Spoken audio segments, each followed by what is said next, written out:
재판관들의 주요 관심사는 비상계엄 직전에 열렸던 국무회의 관련이었습니다. 이게 합법적인 계엄 선포였느냐 아니면은 제대로 된 절차적 정당성 없이 이루어진 불법적인 계엄 선포였느냐 이 부분을 따져보기 위해서도 무척이나 중요한 그런 내용이었는데 이상민 전 장관의 목소리가 의미심장했습니다. 들어보시죠.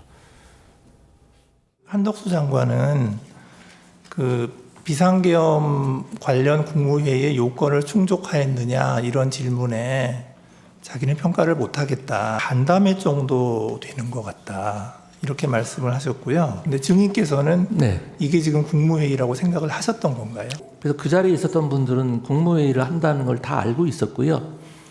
그 의사 정족수인 11명이 되기까지 기다린 이유가 과연 무엇인지 제가 묻고 싶습니다. 국무회의가 아니라면 뭐하러 그냥 11명 올 때까지 비상계엄 선포를 30분 가까이 미루면서 기다릴 필요가 없는 것 아니겠습니까? 도대체 국무위원이 대통령실에 그러면 뭐 간담회 하러 오거나 뭐 놀러 왔다는 것은 말이 안 되는 얘기입니다. 그래서 그러니까 이상민 전 장관의 이야기는 거기에 모였던 국무위원들은 국무회의인 걸 당연히 알고 왔을 것이고 국무회의가 아니었다면 윤 대통령이 계엄 선포를 30분이나 미루면서까지 그들을 기다릴 이유조차 없었다. 그러니까 이건 뭐 한덕수 총리가 아니었다라는 자신의 개인의 입장을 밝히긴 했었습니다만 이상민 전 장관이 봤을 때는 명백한 국무회의 정상적인 절차를 거쳤다라는 목소리를 지금 내는 거거든요. 송영 변호사님. 제가 봤을 때는요. 그래서 국무회의가 시간적으로 뭐 한 5분여 만에 끝났다고 해서 그것을 국무회의가 아니라고 단정하기는 어렵다고 생각이 됩니다. 왜냐하면은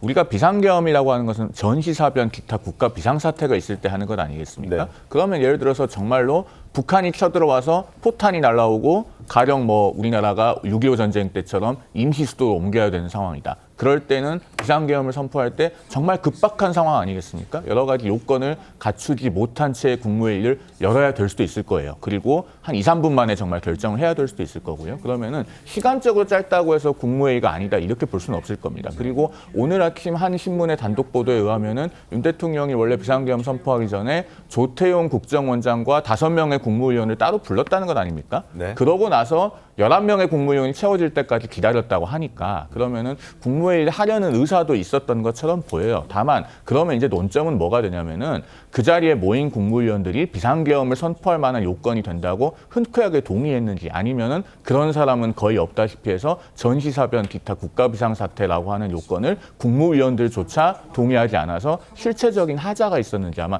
이 부분의 헌재가 판단에 그 논점을 집중하지 않을까 저는 그렇게 생각됩니다.